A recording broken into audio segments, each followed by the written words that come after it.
Soalnya ibu guru lagi pada pengen nyanyi. Oke. Ini apa namanya? Kamu share screen di pertemuan keempat yang di LMS. Ya, baik Ibu. Ya. Sudah terlihat belum, Bu? Sudah, Nak. Nah, sekarang yang tentang teori belajar ya. Teori-teori belajar ya. Ya. Kita pertemuan keempat kan? Iya, Ibu. Ya. Diklik di teori belajar, Nak.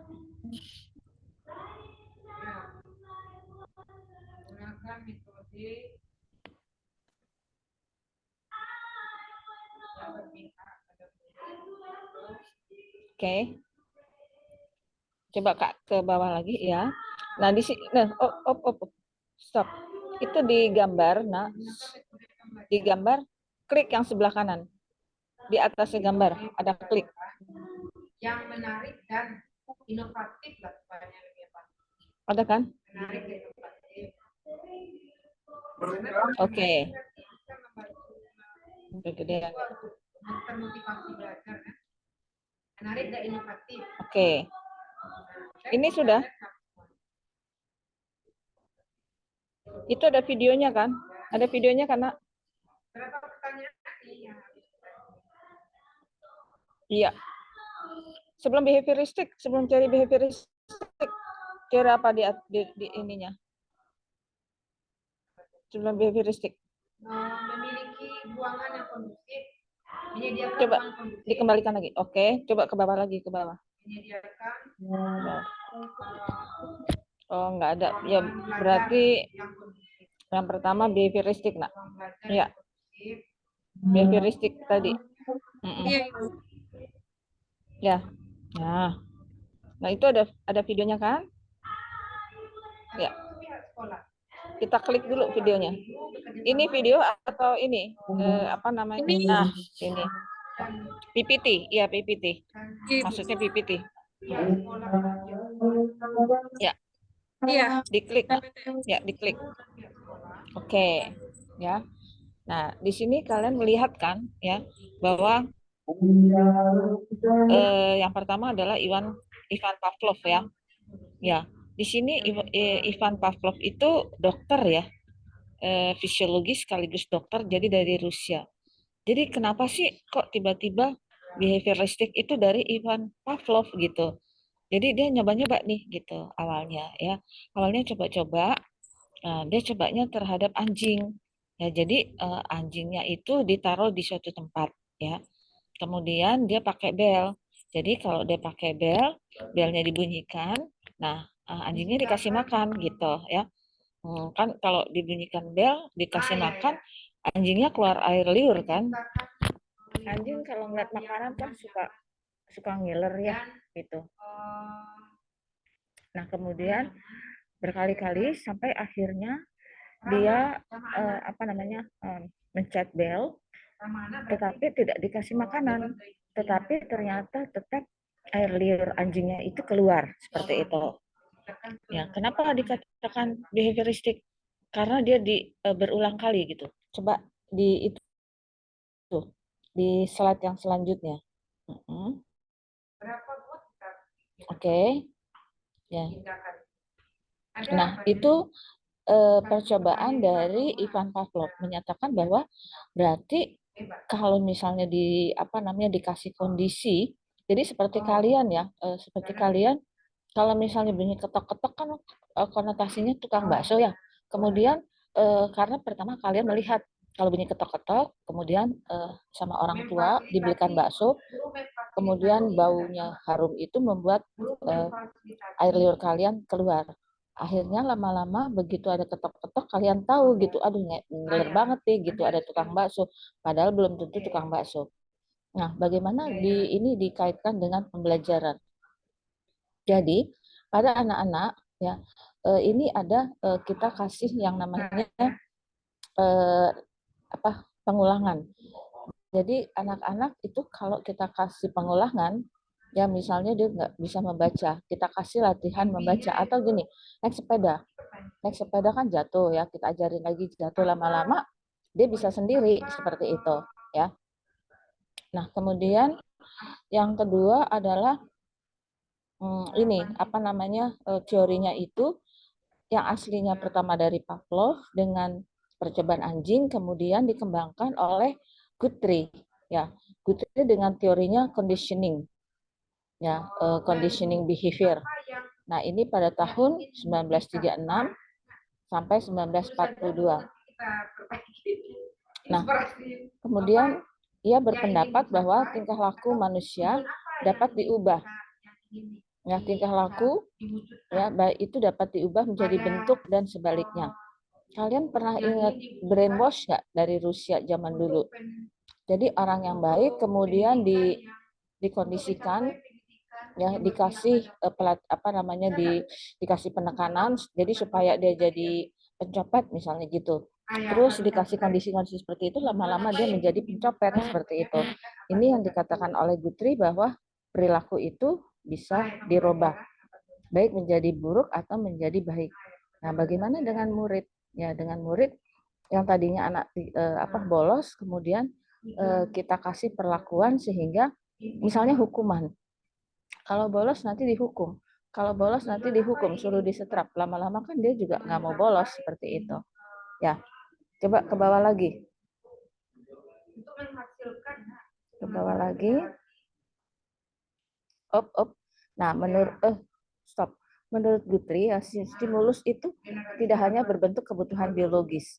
Jadi gini, kalau kalian ya belajar pada suatu saat belajar, kemudian orang tua kalian bilang, bagus kamu pinter belajar, besoknya belajar lagi nggak? Pasti belajar kan?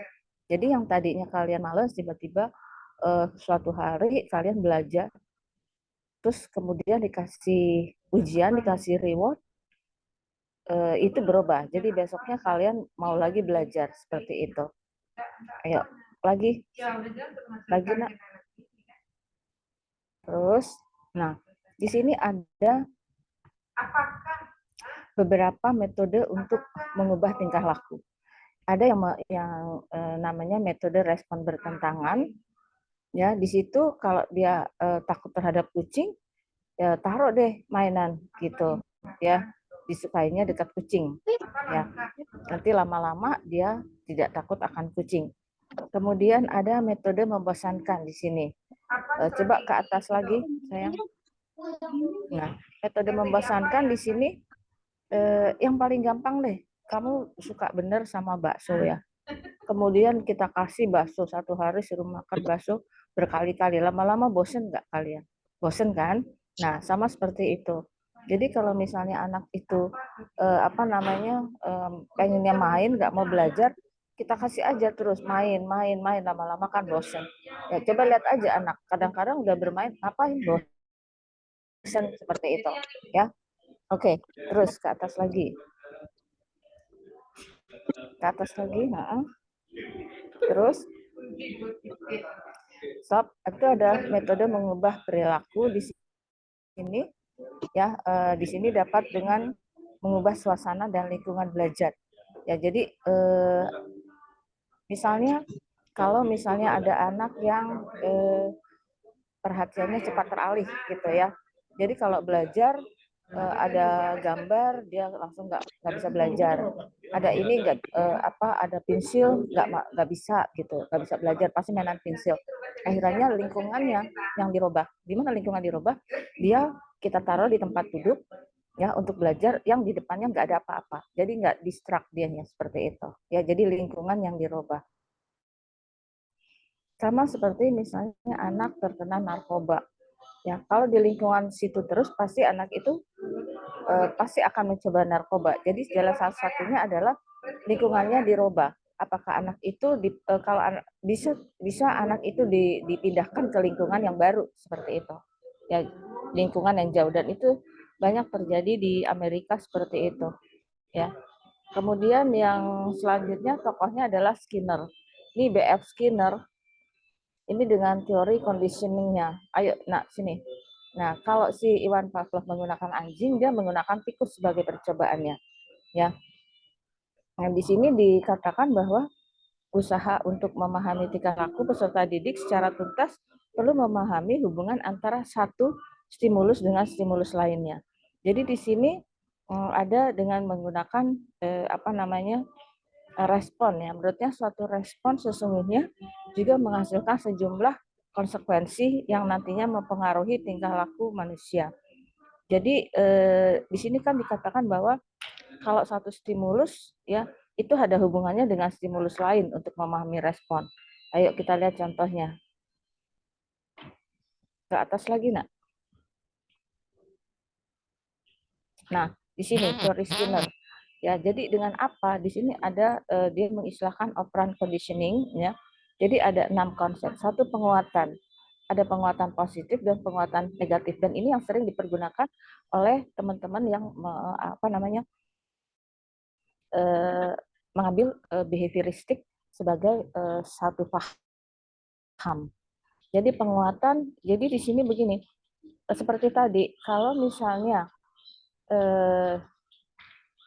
si Ani itu tiba-tiba membersihkan kamarnya, ya kemudian ibunya bilang oke, bagus. Nah besoknya kan positif ya, besoknya pasti si Ani itu akan membersihkan kamarnya lagi. Tetapi kalau yang negatif itu bagaimana? Misalnya si Ani udah beres kamarnya, kemudian ibunya bilang gitu dia kasih negatif gitu dong gitu kan ya, tumben misalnya seperti itu, tumben ngebersihin. Nah kita sering juga ya kayak gitu ya, kalau ada teman kita mengerjakan sesuatu tumben gitu, nah itu efek negatif. Nah bisa terjadi teman kalian itu nggak akan mau mengerjakan kembali. Kemudian nih Shopping itu proses pembentukan tingkah laku yang diharapkan. Jadi kita membentuk tingkah laku, kita maunya tingkah laku itu kayak apa gitu. Jadi kita bentuk misalnya dia mau belajar gitu kan ya. Nah, kita bentuk di situ dengan cara apa? Dengan cara repetitif misalnya seperti itu ya. Kemudian di sini ada pendekatan sukesif. Nah, prosesnya itu menggunakan penguatan pada saat yang tepat. Ya, jadi pada saat itu. Jadi kalau misalnya juara ya dia berlari kemudian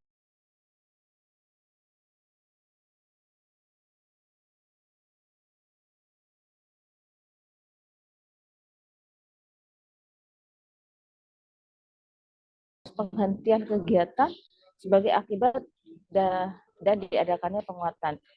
Jadi ini extension tuh gini, kamu kalau nggak ngerjain pekerjaan rumah nggak boleh nih nonton video apa misalnya seperti itu. Ya jadi apa yang menjadi kesukaannya dihentikan sebagai akibat dari hukuman. Dan behavioristik itu memang konsepnya adalah konsep stimulus, respon dan reinforcement. Reinforcement itu penguatan baik berupa hukuman maupun berupa hadiah. Atas lagi nak, atas lagi ini ada chaining of response. Mana tadi chaining? Nah, chaining of response di sini respon yang berangkai dari antara satu dengan yang lain. Respon dan stimulus yang berangkaian. Jadi kalau misalnya gini, ini dikasih stimulusnya apa nih? Misalnya dia mau belajar, oke mau belajar. Kamu kalau mau belajar dikasih ballpoint nih, gitu. Akhirnya dia belajar, gitu kan. Kemudian dikasih lagi seperti itu, ya.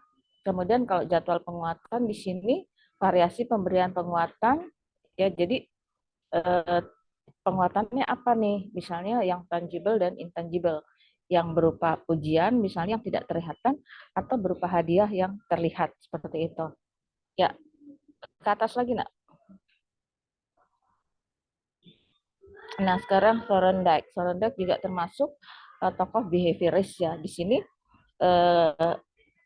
apa hubungannya dengan teori belajar? Thorndike mengatakan proses interaksi belajar adalah proses interaksi antara stimulus dan respon.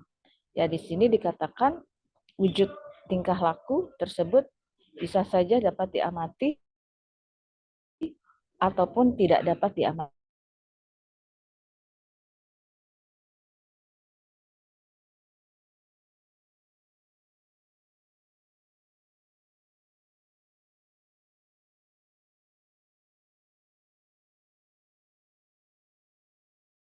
lagi lama-lama kan dia bisa naik sepeda.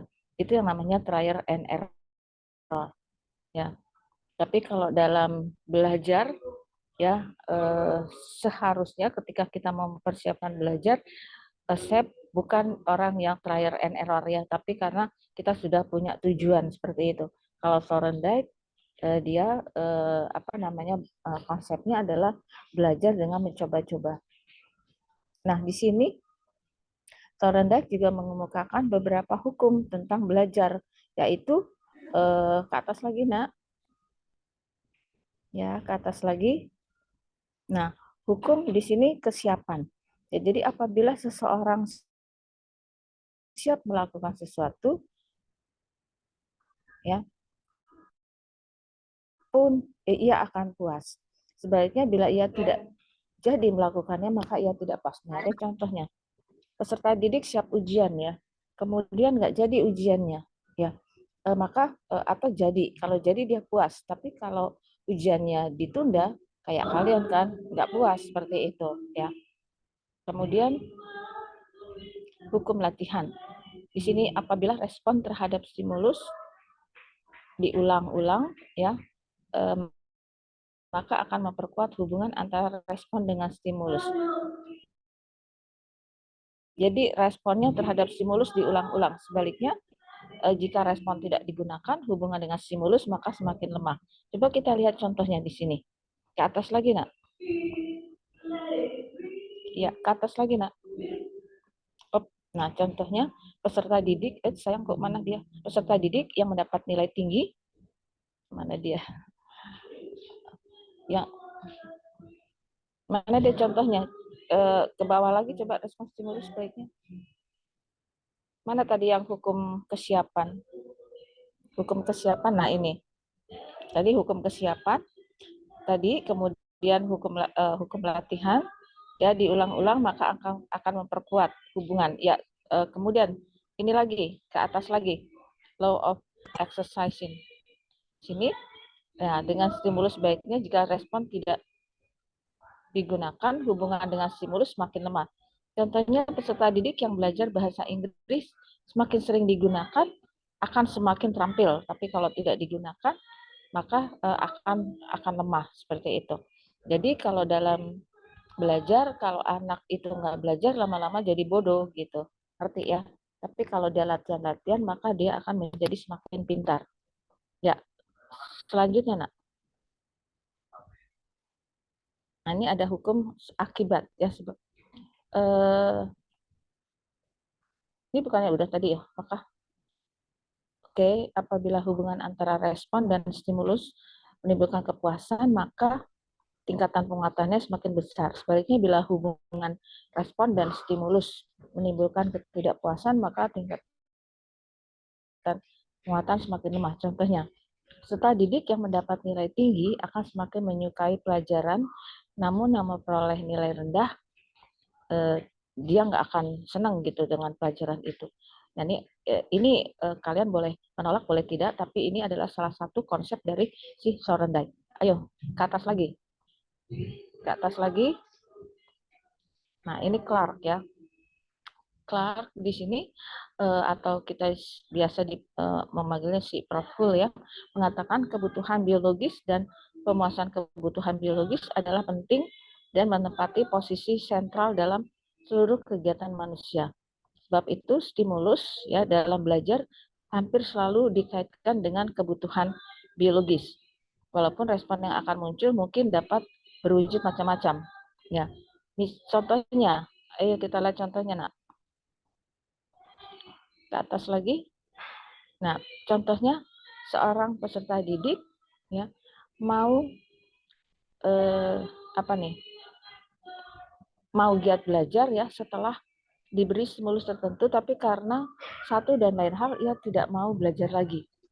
Jadi gini, dia dikasih stimulus, kamu mau belajar, nanti saya ajak deh ke mall. Tapi karena ada misalnya, ke mall itu nggak enak gitu ya, ada sesuatu tertentu, maka ngapain belajar gitu. Toh akhirannya juga nggak usah belajar, apa namanya nyogok aja pakai uang seperti itu. Nanti kita juga naik, nah akhirnya dia nggak mau belajar lagi. ya di situ. Yuk, satu lagi tentang behavioristik, ya, terus satu lagi, habis ya. Nah, ayo, ini ada ininya nih, ada videonya. Yuk kita tonton videonya. Diklik nak videonya.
Ini ya.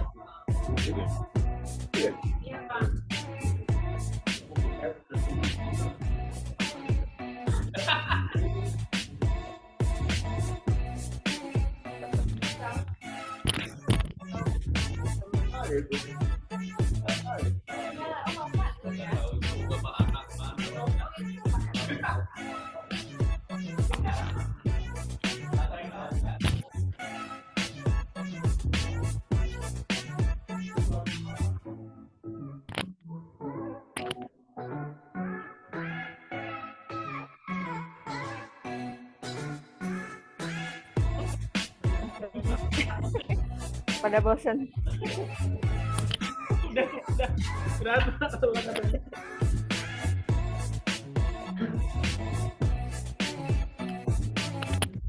Tentang dari behavioristik. Enggak, saya lebih disiplin dari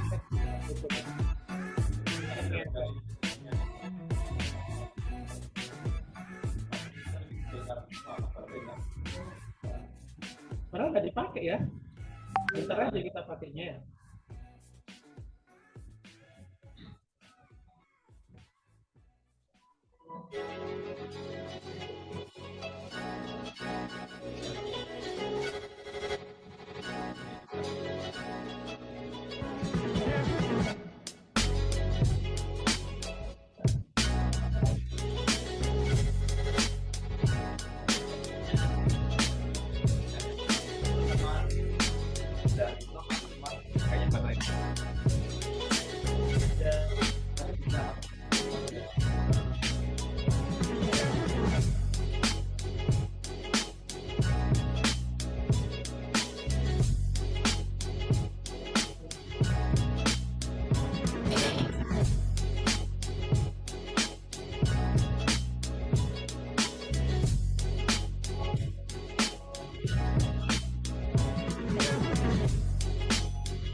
Alah. Mulu lu baca drama.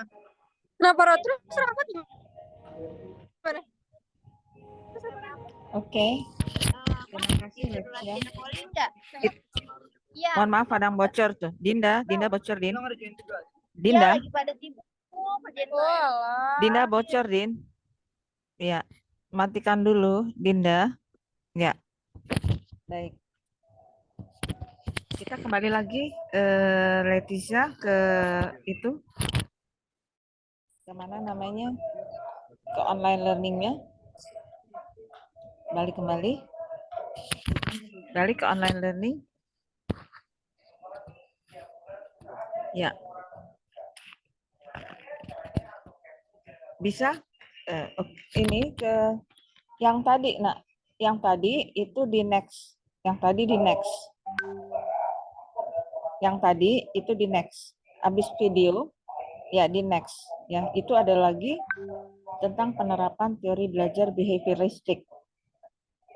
Nah, ya, kemudian ke next. Yang sebelah kanan bawah ada next-nya. Nah, stop di situ. Ya, di sini juga ada use a learning theory behaviorism. Yuk kita ceklek, kita klik, nak ya. Kita lihat lagi video.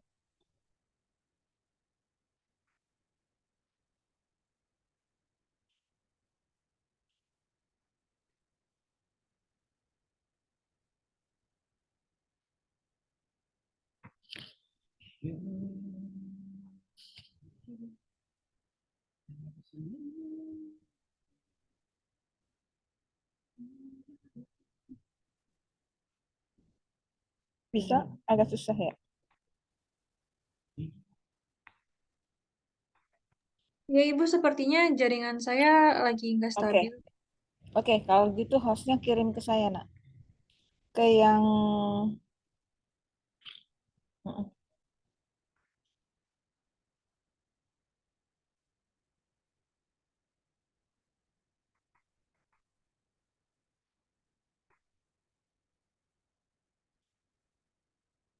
ya, tapi ini Sudah, saya Ibu. yang ya sudah. Saya stop share ya, Bu. Iya, sekarang saya yang share. Oke. Nah, kita lihatnya di sini.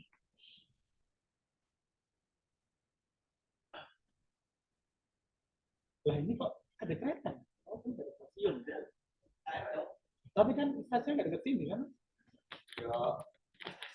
Kedengeran nggak? Kedengeran nggak, nak? Kedengeran nggak suaranya? Tidak, Ibu. Tidak. Ya, sebentar ya.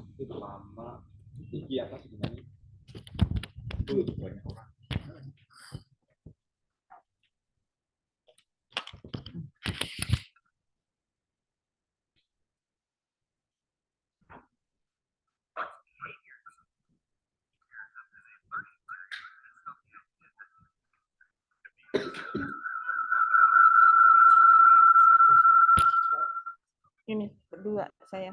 Ini harus mati dulu.